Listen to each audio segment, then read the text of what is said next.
considerando que o jogo foi 1-1, a situação ficou mantida, né? Bahia e Vasco empataram. Tem jogo para o Sport ainda pensar em acesso? Como é que você encara a situação depois do empate? Fred, sobre o empate, toda a confusão, assim, o Vasco só tinha tido uma bola na barra, que tinha sido uma cabeçada fraca no primeiro tempo, e a outra, com perigo, foi uma cabeçada na trave, no travessão. Mas na área do gol, onde pode ser o gol, que não altera o placar, né? Só tinha tido uma cabeçada fraquíssima. E o goleiro defendeu o saldo. Então, aquele chute que ele espalma daquela forma bizonho, chute completamente defensável, e ele espalma daquela forma e depois comete o pênalti, chegando atrasado, batendo no pé. Que, se ele tivesse deixado Alex Teixeira cair, pegar a diagonal para a linha de fundo, seria muito melhor, porque alguém chegaria na marcação. Ali estava condicionando o Sport a uma ótima situação na tabela. E era o que a gente tinha até falado. Não era o saldo de gols, era os pontos. Era vencer o Vasco por 1-0. Não interessa se o Vasco continuaria com um saldo gigante na frente. Era 55-55 e quem derrapasse uma derrapada perdeu acesso. Aí a questão anímica ia fazer muita diferença. Agora é o contrário. Não é aquele empate que o Sport estava quase sendo eliminado e perdendo, já estava 1-0 para o Vasco. Aos 48 buscou um empate e está vivo ainda. Aí, matematicamente é a mesma merda que está agora, mas você teria, tá lá, o time não desiste, a vaga continua aparecendo. Não foi o caso. O roteiro foi horrível para o Sport. A falta de goleiro praticamente sentenciou o Sport, porque nesse momento ele tem que vencer os 3 jogos, né? Praticamente já teria que vencer antes, mas agora ele depende de 2 tropeços do Vasco. Antes, bastava um tropeço do Vasco, ou nenhum, porque poderia até tirar o saldo. Mas caso não tirasse o saldo, o Vasco precisaria de um tropeço. O Sport precisaria de um tropeço do Vasco. E o próprio Bahia, como o Pedro falou, ficaria ao alcance. O Bahia já não poderia. O Bahia, se perdesse um jogo, poderia se complicar.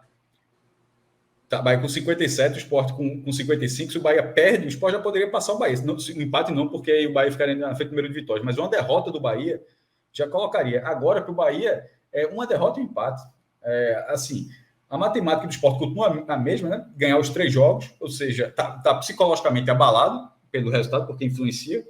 Já tem que se recuperar rápido para o jogo do Londrina. Eu acho que os jogos serem simultâneos é o ideal. Na verdade, a tabela estava boa para o Sport antes. O Vasco jogava antes, o Sport já jogaria sabendo. Eu gostei mais do modelo. Mas depois que o Vasco mudou, o Sport jogando antes sozinho, aí já estava... Era o pior cenário. Esse cenário agora está ok, todo mundo joga na mesma hora, mudou, beleza. Vai tentar fazer o dele, vai tentar vencer o Londrina, que vai ser difícil. Lembrando que o Sport tem uma vitória em 17 jogos como visitante. Tem que vencer os últimos 2, e nos 17 anteriores venceu... Não, desculpa, tem 2 vitórias. Né? O Sport tem 2 vitórias em 17 jogos, e agora tem que ganhar mais 2 jogos em 2. Difícil, né? E um desses times, o último, sendo um dos melhores times do retorno. E o outro, o Londrina, que tem uma campanha regular. Essa parte eu nem considero tanto, que é aquilo que eu falei, cara. Eu acho que a lógica do campeonato acabou já. Agora são decisões, assim. Sim, mas eu sei, mas o adversário poderia ser um adversário mais fraco, não é? Um adversário que poderia ser o Brusque. Tipo, o Sport ganhou do Vila Nova e na última rodada vai ser o Brusque rebaixado. Não, é óbvio que o Vila Nova é um adversário mais difícil do que o Brusque. E vai ter que vencer essas partidas. Mas ok, teria que vencer antes. Mas a dependência de resultados agora é muito grande. Tipo, se o Vasco perder, volta para a questão do saldo. Mas praticamente não tem como tirar o saldo agora, porque o jogo teria que dar uma goleada ultra gigantesca sobre o Operário, o que dificilmente acontecerá, e ainda mais num jogo sem público, provavelmente sem público. Que essa preventiva deve sair, dá para o Sport jogar sem público. É natural que aconteça, não seria injusto. Não seria, estou beneficiando o Vasco, não teria nada disso. Seria justo se sair essa preventiva. Pode não sair por um atraso jurídico, mas se sair não dá para reclamar.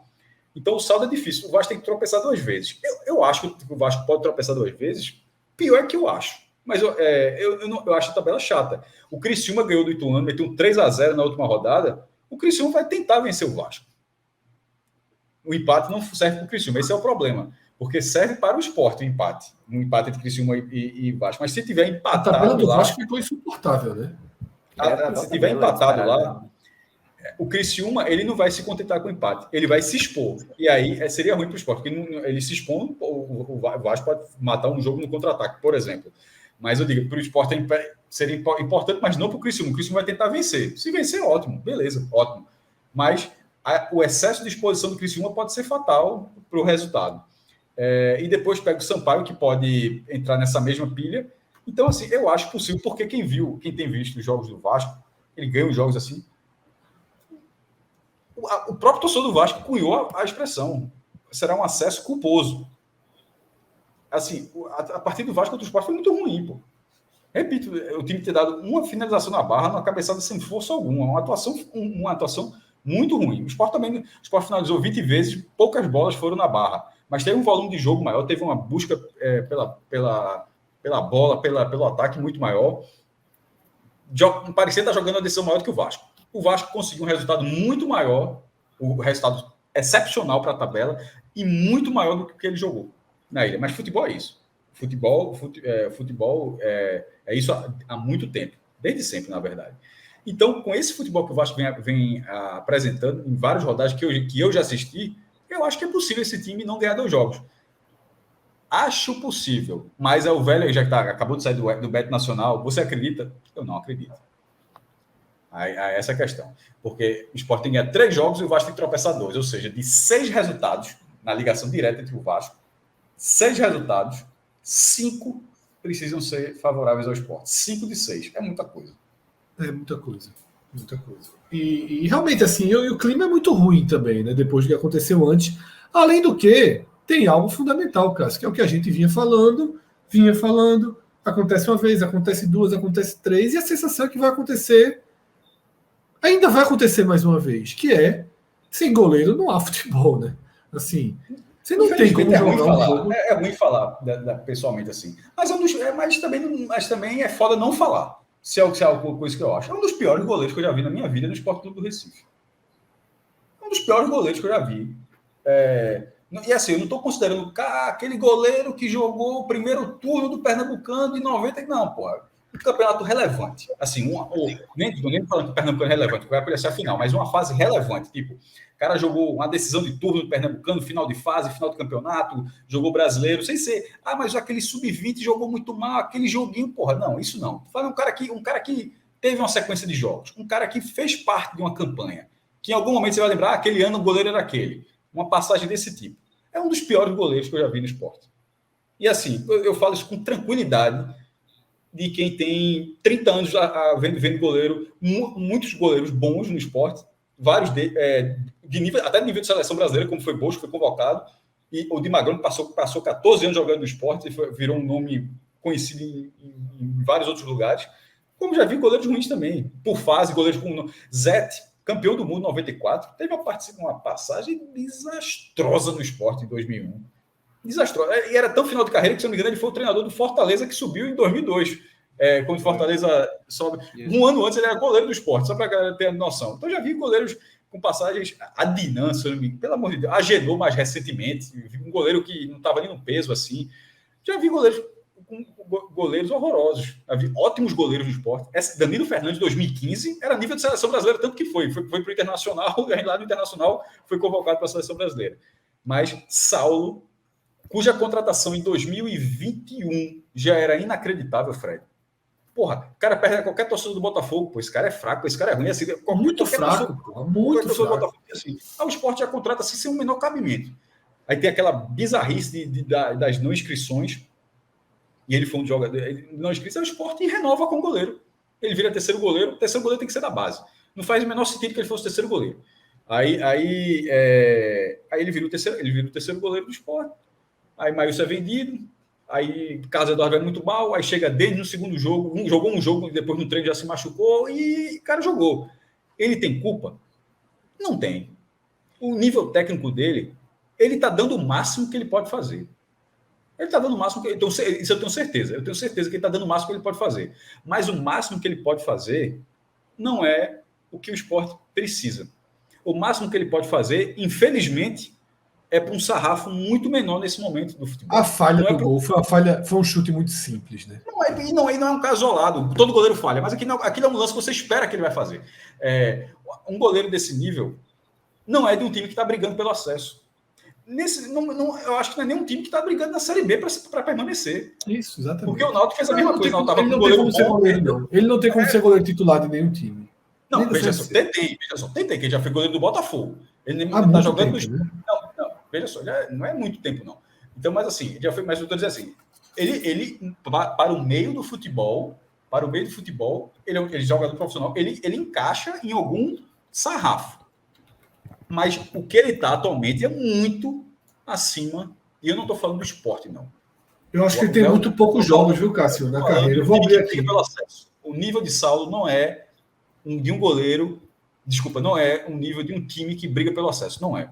Ele não demonstrou isso em nenhum momento. É um goleiro muito abaixo disso. Que ele pode ser um goleiro jogando na Série B, mas clubes brigando por menos, ou na terceira divisão, enfim, mas na Série B, um time que briga pelo acesso, absolutamente ninguém, nem o Sport, nunca mais, e nenhum outro time vai contratar Saulo pensando, um time que queira subir, cara, não, tem um goleiro lá, pô, já jogou no Sport, Saulo. Isso não vai acontecer. Saulo está brigando pelo acesso, imagino eu, pela última vez na carreira dele. Já tá, tô falando, você pode até subir. Ele vai tomar no cu, pô, tu que fala assim, beleza, mas subiu apesar de você, se acontecer. Porque assim, se o Sport subir, é apesar de um goleiro limitadíssimo e de um treinador que, pelo amor de Deus. Cássio, como eu te falei, ele jogou muito pouco. Veja só, é um goleiro com muito poucos jogos como titular. Ele foi titular do Botafogo, ele tem 20 jogos em 2018 e só. Em 2019, um jogo pelo Vila Nova. Em 2020, um jogo. Em 2021, nenhum jogo. Em 2022, esses jogos agora. Ou seja, antes de entrar no esporte agora, ele tinha 2 jogos nos últimos 4 anos, 3 anos e meio. Não é culpa 2 dele. jogos. Não é culpa dele, não é culpa 2 dele. jogos. Assim, é dele no nível dele, mas assim, é de quem contrata, pô. Análise de desempenho, direção de futebol, esses números, porra, tu em um minuto aí pegasse todos esses números, como é que a galera não tem? É foda. O esporte está decidindo o campeonato. Um acesso. Jogou um jogo desse porte, tá? Com um goleiro que jogou 2 partidas nos últimos 4 anos. Até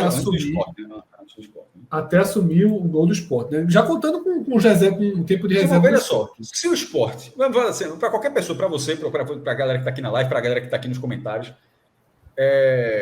se o Sport fosse rebaixado, agora já não pode ser, ou ele fica na segunda divisão ou vai para a primeira.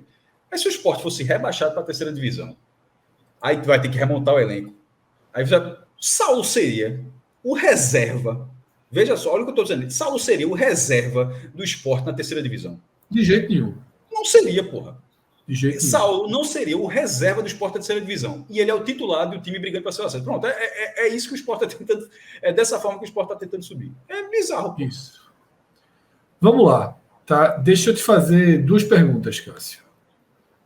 Sábado. Na verdade, é uma pergunta só. Sábado. Carlos Eduardo, Denival ou Saulo? Aí é para se fuder. Veja só. Denival. Irmão, veja só, é foda. É muito difícil. É muito difícil. Eu vi hoje uma romaria, tem que ser Denival. Porra, seria o cara pode chegar. É o irmão de Maílson, tá? Para quem não conhece, Denival é irmão de Maílson. E pode ser esse jogador também. Teve uma ótima passagem na base e tal. E é importante lançar jogadores. Mas assim, e não ter confiança. Eu não tenho essa resposta, não. Mas assim. Eu colocaria porque é uma posição de goleiro, tipo, não é o lateral esquerdo que tem é o goleiro, tá? O cara lateral esquerdo bota o zagueiro ali mais pertinho, bota o meia, bota o cara cercando para ajudar. No goleiro, o cara fica sozinho lá, meu irmão. Assim, se a zaga tiver um pouquinho, é com o cara. Eu acho diferente lançar goleiro do que lançar em outras posições. Eu teria mais segurança com o Denival se o Sport já não tivesse mais chance. Aí, se não tivesse mais chance, eu botaria. Certamente eu usaria. Só mesmo. Já vai para ser o goleiro do ano que vem para testar, para ver tudinho. Tendo chances, eu acho. Escolha morre miserável. Eu iria de um dos 2 goleiros da casa. Mas, assim, nesse momento, sinceramente, vai Denival ver, porque eu não tenho a menor confiança em nenhum dos 3. Denival, por não ter jogado, tecnicamente pode ser o melhor, mas não jogou. É uma fogueira muito grande com o jogador. Saulo é inviável. E Carlos Eduardo, infelizmente, é um goleiro que tinha tudo para ser um reserva acessível, é um jogador caro, inclusive, porque justamente já tinha mostrado em uma edição da segunda divisão.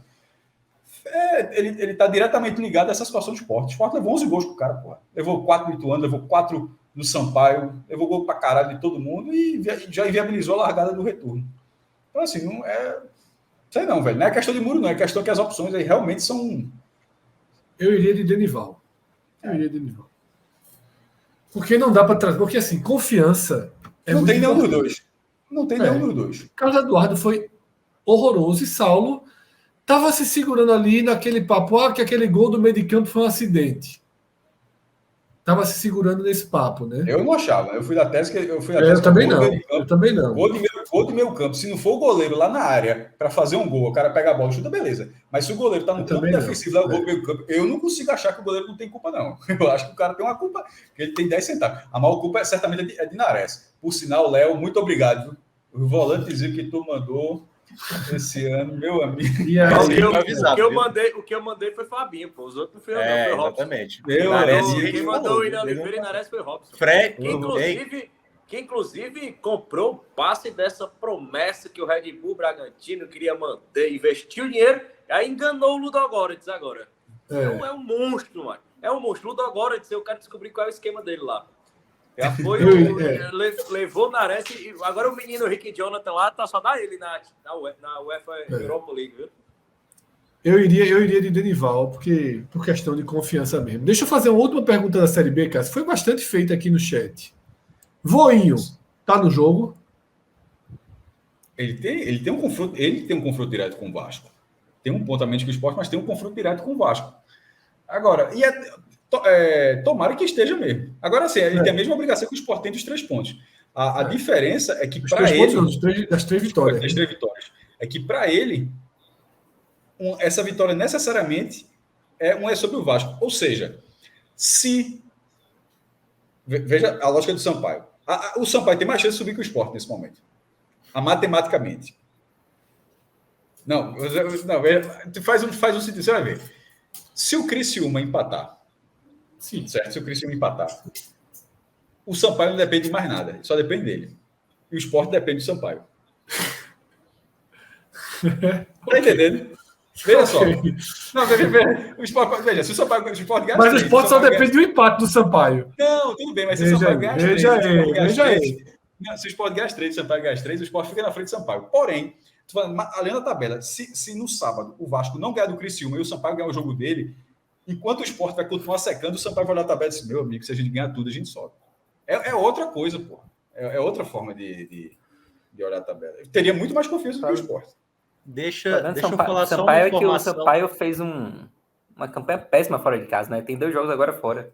Ainda faz, né? Só ganhou do Náutico. Resolver esse problema na reta final, já era. Deixa eu passar uma informação que a gente não informou aqui, que aconteceu na tarde de hoje. O jogo entre Ituano e Sampaio passou também para 4h30, viu? Então serão 4 jogos no mesmo horário, certo? Os 4 jogos, Ituano e Sampaio, Vasco e Criciúma, Bahia e Vila Nova, Londrina e Sport. Acho que foi uma grande decisão da CBF. Da Globo, irmão. Bolinha na tela da Globo. Não, exatamente. Bolinha na tela vai ser maravilhosa aí, não sabe?